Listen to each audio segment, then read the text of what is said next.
Welcome to your first lesson in Chapter 4. We're now going to get into some really good fun trigonometry. And trigonometry is the relationship between sides and angles of a triangle.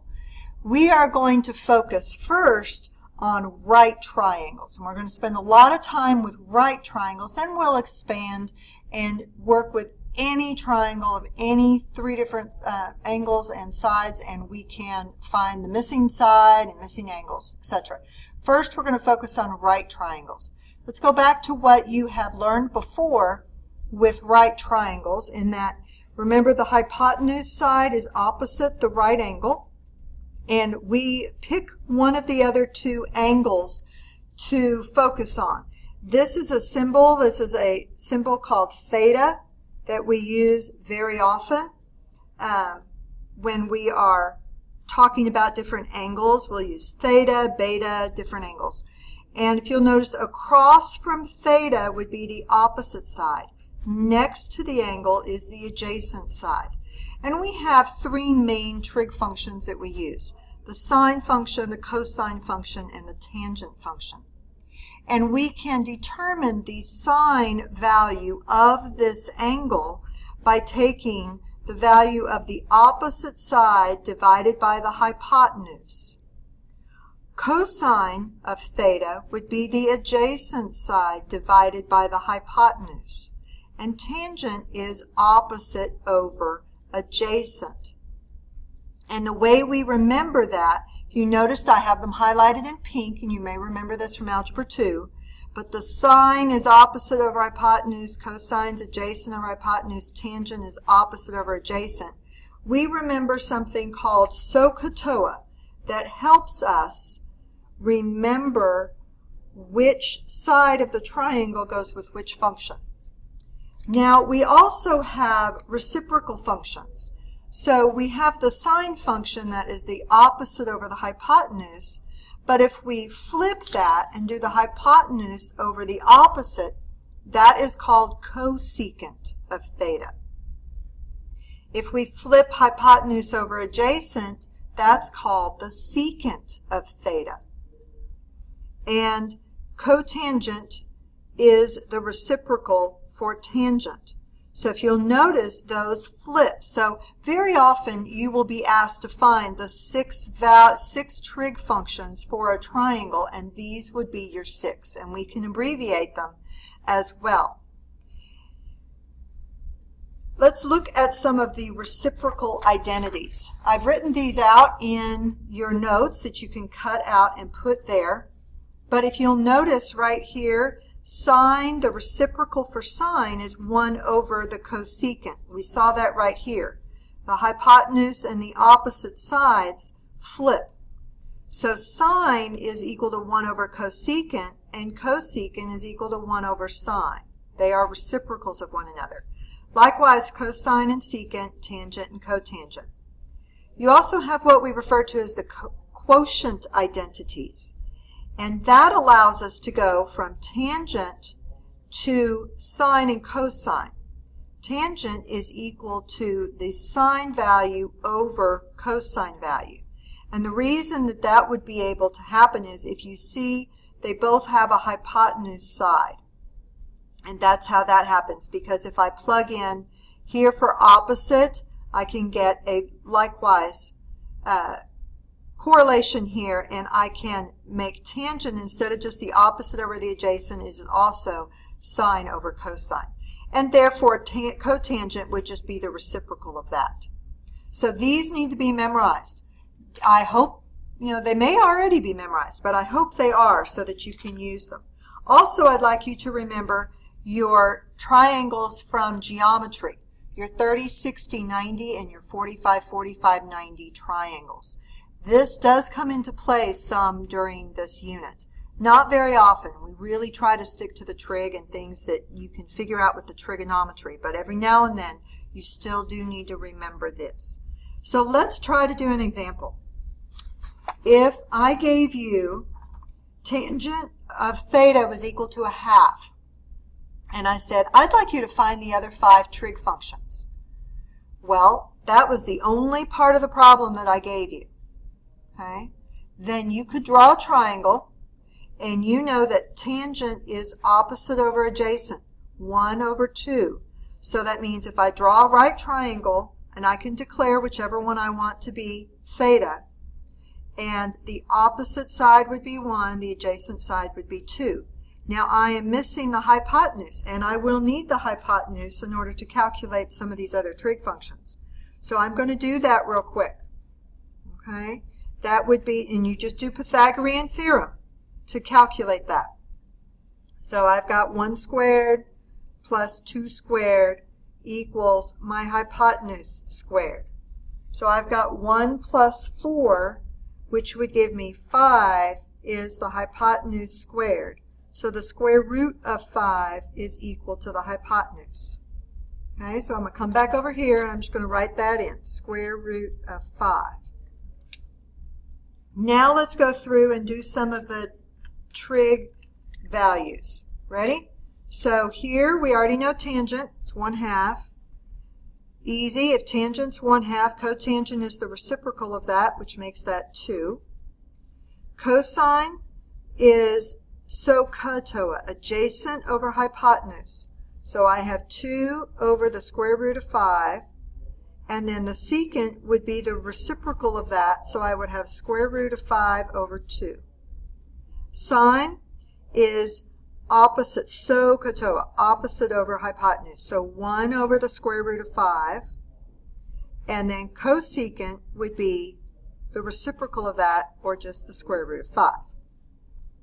Now preliminarily you're done, except that proper mathematical form requires that you recognize that you have a radical in the denominator, and you need to rationalize that. So we're going to multiply that by square root of 5 over 5. And now you should get to the point where you can do a lot of this in your head. So we're going to get the square root of 5 over 5. And we're going to get 2 on the square root of 5 over 5. That would be the more proper value. And that's why, if you'll notice what I did in blue first, it's much easier to get the values and then reciprocate them.